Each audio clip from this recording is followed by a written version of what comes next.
All right, Shalom. I'll go ahead and present honor to you. How about Shemeshah, Bashim Kakadash, Barakathon, double honors to the apostles and elders of Great Millstone. Peace, honors, and blessings and salutations to the elect for holding fast, remaining diligent, retaining their integrity, and remaining grounded. All right, this is Yakawal. I'm going to make another quick lesson. This video is by GMS on the Go. In fact, I'll subscribe. I was just, cruising the videos that were being recommended to me on subscriptions, and came across this one titled "You Ain't Seen Nothing Yet," again by GMS on the Go. And as you can see right here in the video, it says Trump supporter claims white Americans now understand what black Americans go through because they are being called terrorists. And I'm going to say it like it is, man. You haven't the slightest clue of what it feels like to be in the shoes of what you call the minority, because it's not just black Americans, it's also the so-called Latinos, and to the indigenous tribes, as you call the Native American Indians, all right? But the tribes of Israel, all right, the nation of Israel is who you call terrorists on a daily basis. So when you look at the comparison of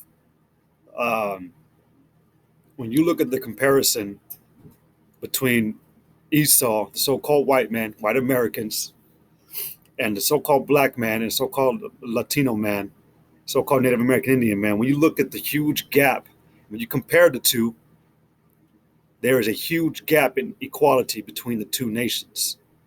Okay, everything that a white American, a white person does today in this world is justified by. They are allowed to do whatever they want, however they want. Yes, they do suffer repercussions, this and that. They got to, it's all a facade, and it's all deceptiveness to make it look like Esau is about equality. But the truth of the matter is that the system in this world is designed for the so-called white man to thrive. Going back to the 1600s, 1660s, and up, every law, look at it, man. Look at the laws of America created back from 1662, I believe. Every single law was created to give basically what was that term in Lethal Weapon? Diplomatic immunity to the so-called white man.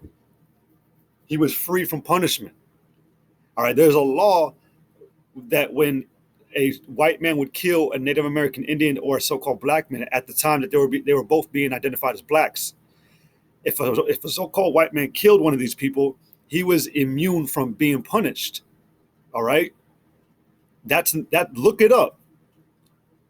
So when you want to try to compare the despair that our people go through on a daily basis, the oppression that we deal with, and you want to say that you now know what it feels like to be like that, you haven't the slightest motherfucking clue.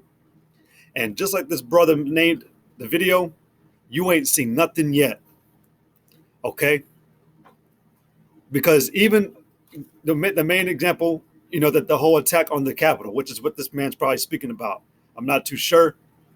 But when you look at this recent staged and paid attack that happened on the U.S. Capitol, because you actually find out there were even I don't know what you call them, professional. There were actual professional military personnel within those riots that were helping incite that violence. Okay, Esau hired some of his own tactical men and put them in those riots with those Edomites to make that riot happen. Okay, this came out like yesterday or the day before yesterday. All right, but brothers were making videos and comments. People were making comments. What do you think would have happened if the black man would have did that? If it was all Jake just in that crowd, no Edomites, and they stormed the Capitol, do you know how many dead people there would have been? You know how many dead Jakes there would have been versus the couple that apparently died over here in this attack, like that one woman or whatever. So you don't understand shit, man. And now I'm getting angry about it, but I'm gonna keep my composure. But you ain't seen nothing, man. Just like this brother titled this video perfectly. Okay? Again, man, you've been through your entire existence, All right, you have been justifying every action, every abominable and filthy and oppressive act that you've been committing on this planet against Jacob, the so-called Negroes, so-called Latinos, so-called Native American Indians. You have made our condition, again, 100% despair. It is hell waking up in this paradigm daily, every single day, aside from the waking up with the back aches, exhaustion, feeling burned out. We feel that because we are under the oppression of the so-called white man, and the effect burdens us so much that we feel it physically. So with the so-called white man trying to act like you know what it feels like, you don't have a damn clue, man. Even in the wickedness you commit, you still get away with it. And that's why I wanted to bring Proverbs 17 and 15 up. It says, he that justifieth the wicked and he that condemneth the just, even they both are an abomination to the Lord. And you've been justifying yourself since the beginning of time. Okay? When you received a judgment from the Lord, you complained about it being too harsh. Did you not? Select it. Did you not do that?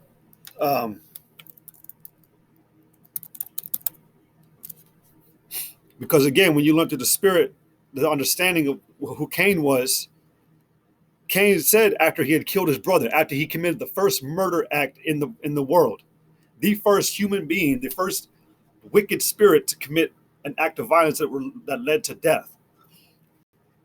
The Lord said that he gave him his curse. He cursed him, and he gave him his punishment. And Cain, in Genesis 4 and 13, Cain, which is Esau, all right, which Esau is the reincarnation of Cain, which is a so-called white man, because the same serpent, deceptive, murderer spirit is of Esau. But Cain said this in Genesis 4 and 13, and Cain said unto the Lord, my punishment is greater than I can bear. And that's what you did here. And everything that you did, the reason why you justified yourself, man, is because you cannot deal with punishment. That's why you were called a fugitive and a vagabond. All right? A fugitive is a man running from judgment. You too much of a bitch to get your ass whooped that you run away from judgment, man. All right? So you're always on the go. Vagabond means to be to and fro. You always moving around, trying to run away from that judgment, trying to get off this rock that the Lord set you on. Because at the end of the day, again, man, I made the comment in this video I made yesterday, that new movie, what is it called? Fast and Furious, the new Fast and Furious. Vin Diesel says, no matter how fast you are, no matter how much you run, no one can outrun their past. And that's a true statement. You've been running this whole time, but no one can outrun their past, man. And your past is a bloody, murderful track record, man. And again, you justify yourself in this, man. Okay? You justify yourself. You justify the wicked. You made laws, man. All right? To give you basically again, immunity for any punishment. Oh shit. Slack here. My bad. See if I spelled that right. Psalms 94 and 20 says, shall the throne of iniquity have fellowship with thee, which frameth mischief by a law? And that's what you did. You framed mischief by a law. You actually created laws and rights only given to white people, man. And one thing I like to point out, in these rights of human beings, you only consider Jacob, which again, the so-called Negroes, so-called Latinos, so-called Native American Indians, you only consider these people 3/5 of a human being. So these rights that are inherently given to human beings, you don't allow us to have them. They're only given to you. You frame mischief by a law, man, so that you get away with everything that you've done. You get away with all the bloodshed that you committed. But you know what, man? There's a law that stands upon all, that summits all laws, that trumps everything. And that's the laws of Yahweh B'Shem Yahushai. All right? And that's why the Lord asked that question. He goes, shall the throne of iniquity have fellowship with these? He's asking, like, should you be allowed to continue, seeing that you only possess an evil mindset of iniquity, that your soul is given to transgress the laws. You you delight in breaking the commandments that the Lord laid down. Okay? So, let me see. There was another, I don't know why I had this one up. Let me go ahead and I had another one. I wonder why I typed that. Psalms 50. Let's see.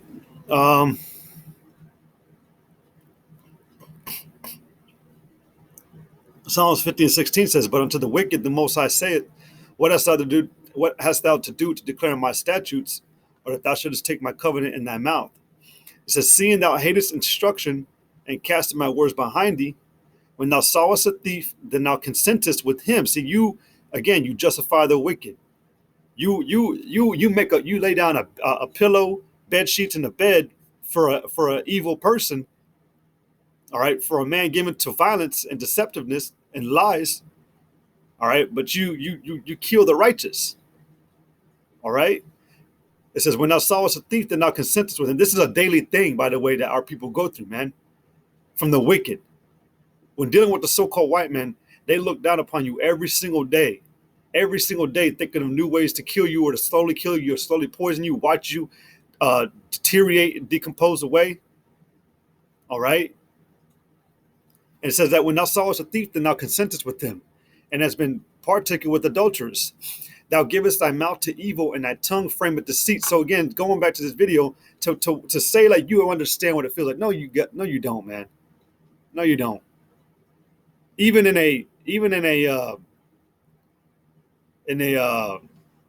an oppressive situation, you will still find a way to wiggle out of it and justify yourself. Okay? So you can't say that you understand what we're going through, man. Okay? You're the one putting it out. You're the one that's putting that's pushing this narrative, man. And what I mean by that is that you're over here trying to say like you understand it, man, but you're the one that's causing it.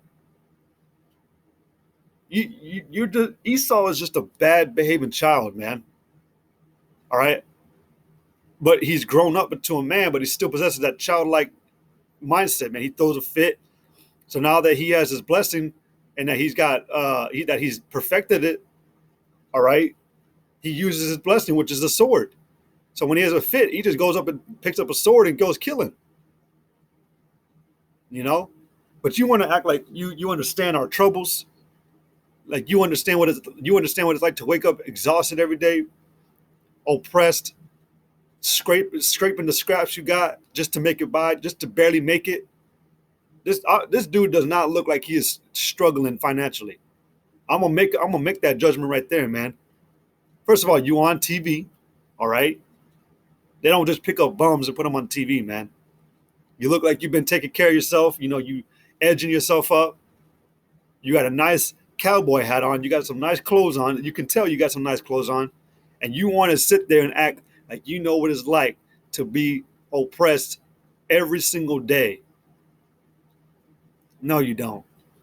And that's why I wanted to bring this out, man, because like this brother, again, on the title, You Ain't Seen Nothing Yet, you're about to fully understand what it means you're about to fully understand what it means to be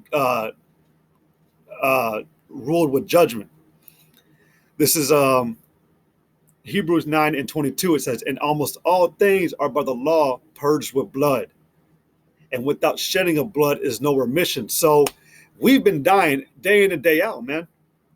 All right, Jacob has been getting killed every single day. Even though it's also unrighteous, even though it's through oppression, it's still forms of judgment. Every single man, woman, and child deserves a judgment they receive when they get it. So if you got a bunch of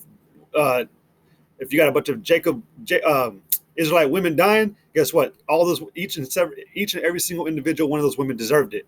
You got a bunch of Israelite men dying, each and every single individual man deserved it. So the same thing applies to you, and you're about to get fully judged, man. The law is about to purge you, man. The Lord is about to purge you. He's about to cleanse you with the judgment that He's been waiting to put on you this entire time. All right, our power was not a power that was afar off. He was there. He was a power. He was a power of judgment, bringing judgment, raining down judgment day in and day out on our people because we pissed him off. So we had to go to this perilous, horrible situation, and we were to be ruled by a whipping stick that had no remorse, which was you Edomites. All right? But you're about to go in that same situation, man. The Lord is about to purge this world of you. And there's no other way around it, man. All right? It says, and almost all things are by the law purged with blood, and without the shedding of blood is no remission. So you must pay for what you have done, for all the wickedness you have committed, man, for all the justifying that you have done, for all the extreme inequality you created between the so-called white man and our people. You have to pay for it. All right? Not saying that you were supposed to be equal. You're not supposed to, I mean, you will never be equal to, Esau will never be equal to Israel. Never. The other nations will never be equal to Israel, man. We are the righteous of the earth. All right. We are a nation of peace. We are a nation of prosperity and fulfillment. So you will never be equal with us, man, because you are the vessels of destruction. The scriptures call you, man, the son of perdition. Man, you are the son of destruction. All right. So, you know, everything's about to transition back to you, man. You're about to have that spotlight like you've been always wanting. So the only way you can pay for what you've done, the only way you can really understand what we've done, what we've gone through, is if you are eradicated. That's the only way you'll be able to understand. So, and also just saying, like, you ain't seen nothing yet. You about to see full genocide committed on you by Yahweh and Yahweh Shai. But with that, I'm going to go ahead and end it. I want to give all glory, praise, and honor to Yahweh, Ba'ashem Yahweh Shai, Ba'ashem Rakakwadash. Double honors to the apostles and elders of Great Millstone. Peace, honors, and blessings to the elect for holding fast. Yahweh, Ba'ashem Yahweh Barakatham, Kwam Yashala Shalom.